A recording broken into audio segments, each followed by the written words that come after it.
Welcome to Friends. We're getting closer to Easter, and today I'm going to reveal my Easter table decor. I thought I would really like a challenge on this one.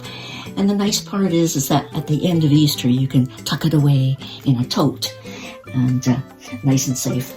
So originally, I wanted to use the theme of the rabbits, and I love rabbits. So I went to my stash of patterns, which are all neatly put away, and I pulled out about 4 or 5 different patterns from my collection. And these ones are all Lisa Pay patterns, and they're all free. So what I did was I wanted to enlarge patterns.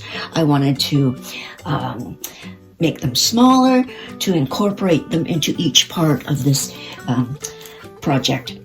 As an example, what I did was with this one here, the Easter one with the egg, I wanted to make my utensil holder. So I enlarged the pattern, and on this particular one, I did the machine quilting. And this piece of fabric, I had 2 pieces, small remnants, and that was it. And then on the back, I used a felt, and then of course my hearts and the blanket stitching. So this is the utensil holder, and I always do a series of 4, just in case you have people over. Then also what I did was I used one of the patterns, and I just made it a little bit smaller. And this is the napkin ring. And you'll see on the back, I've done the cover of the ring in just wool, and then I put a little pom-pom on the back, and then the eyes and the little hearts. So that's the napkin ring, which there's 4 of.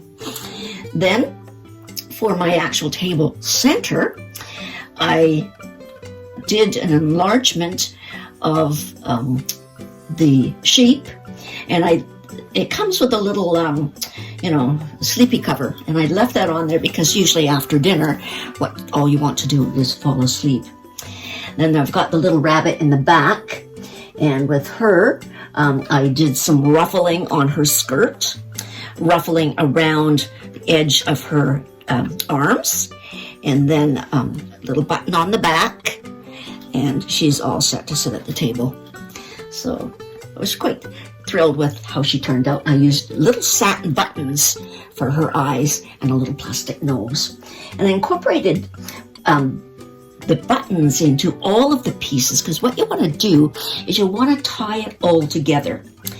Then the last thing I did was, this was my margarine container Easter basket with the ruffle, and I'm going to be sometime this month putting a tutorial on making ruffles.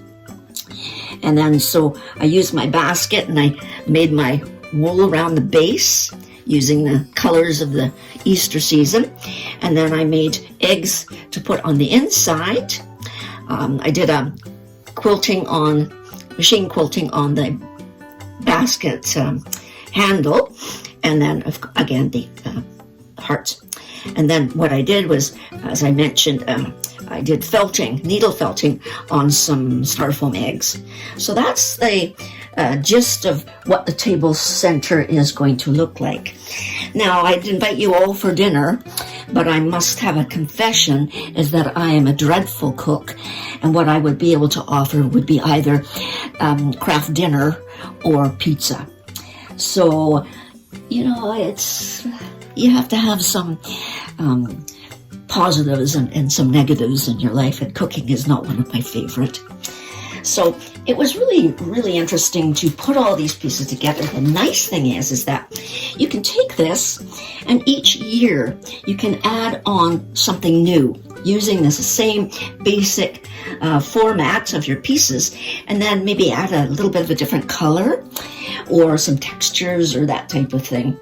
So I also noted that what I might do next year is make some kind of a felt, sort of a napkin or a table card for names. So something a little bit different to try out.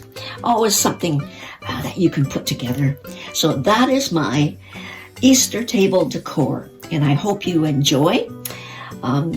all the tutorials of the projects that sitting here today are on my website, fransfriends.com. So again, I hope you have a very nice Easter, and thanks for watching.